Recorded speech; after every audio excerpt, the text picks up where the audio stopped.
ये वीडियो एएसएचईसी और सीबीएसई दोनों बोर्ड्स के स्टूडेंट्स के लिए बहुत काम का है।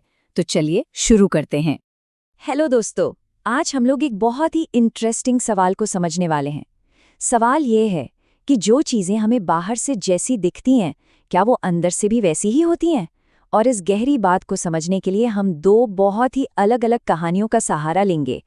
तो आज हम क्या क्या करने वाले हैं? सबसे पहले हम इस टॉपिक का बेस तैयार करेंगे, फिर एक टीचर के कैरेक्टर को गहराई से जानेंगे, उसके बाद आर्ट को देखने के दो बिल्कुल अलग तरीकों पर बात करेंगे, फिर इन दोनों आइडियाज को आपस में कनेक्ट करेंगे और हाँ, आखिर में एग्जाम के लिए कुछ सबसे जरूरी सवालों को भी देखेंगे।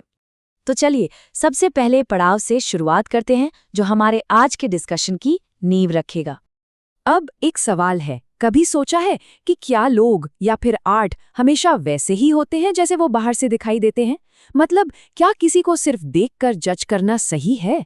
यही वो सवाल है जो हमें द ब्राउनिंग वर्जन और लैंडस्केप ऑफ द सोल इन दोनों चैप्टर्स के बिल्कुल सेंटर में मिलता है। तो चलिए अपनी पहली केस स्टडी पर आते हैं। हम बात कर रहे हैं टेरेंस रैटिगन की प्ले द ब्राउनिंग वर्जन के एक टीचर मिस्टर क्रॉकर हैरिस की। बाहर से देखने पर ये एक ऐसे इंसान लगते हैं जो बहुत सख्त हैं, जिनमें कोई इमोशंस ही नहीं है।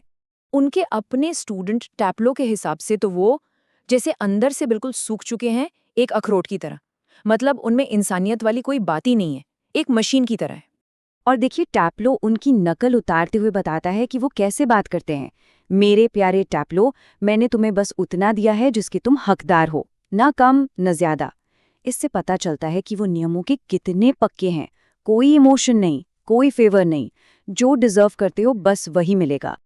अच्छा, टैप्लो ये भी कहता है कि स्कूल के कुछ टीचर तो सैडिस्ट हैं, मतलब जिन्हें दूसरों को तकलीफ देकर मजा आता है। लेकिन क्रॉकर हैरिस वैसे नहीं है, उनमें तो वो वाली भावना भी नहीं है, और यही चीज उन्हें और भी ज्यादा अजीब और रहस्यमय बना देती है। एक ऐसा इंसान जिसमें कोई फीलिंग ही ना हो। लेकिन कहानी में ट्विस्ट यहीं आता है। टैप्लो कहता है, अजीब बात तो ये है कि इतना सब होने के बाद भी मैं उन्हें पसंद करता हूँ। पता नहीं क्यों, पर करता हूँ। अब सोचिए, इतनी सख्ती के बाद भी पसंद।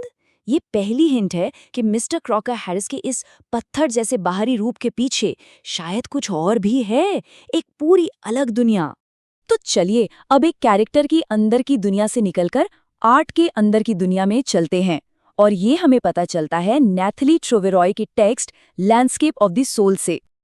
अब देखिए, आर्ट को लेकर यहाँ दो बिल्कुल अलग सोच हैं। एक है यूरोपियन आर्ट, जिसका मकसद है रियलिटी की हूबहू नकल बनाना, बिल्कुल परफेक्ट। वो चाहती है कि आप दुनिया को पेंटर की नजरों से देखें। और दूसरी तरफ है चाइनीज आर्ट, जिसका मकसद बाहरी रूप नहीं बल्कि अंदर की आत्मा, अंदर के एहसास को पकड़ना है। वो चाहती है कि आप पेंटर के दिमाग के अंदर झांकें। मतलब ये कि एक चाइनीज पेंटिंग कोई असली सीन नहीं है, बल्कि वो एक अंदरूनी नज़ारा है, एक स्पिरिचुअल, एक कंसेप्चुअल स्पेस है।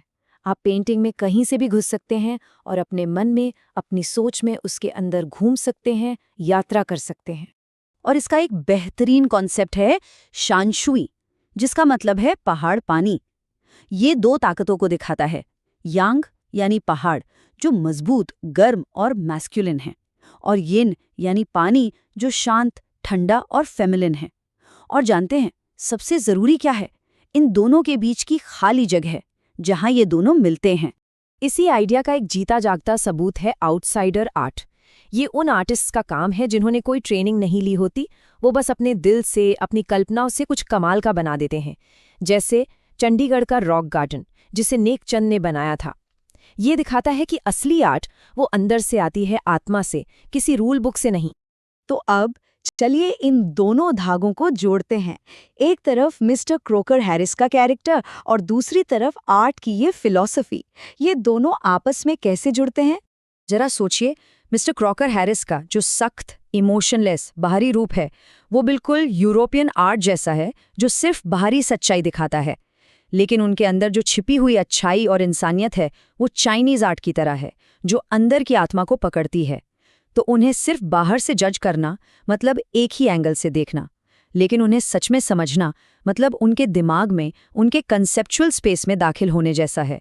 ठीक है, अब आते हैं सबसे ज़रूरी हिस्से पर, एग्जाम की तैयारी। देखते हैं कि इन सब आइडियाज़ को हम अपने आंसर्स में कैसे इस्तेमाल कर सकते हैं। तो एग्जाम में एक बहुत कॉमन सवाल आता है, मिस्टर क्रॉकर हैरिस के कैरेक्टर को डिस्क्राइब कीजिए। अब एक अच्छा जवाब लिखने के लिए ये पॉइंट्स याद रखिए। पहला, वो बहुत सख्त और उसूलों वाले हैं।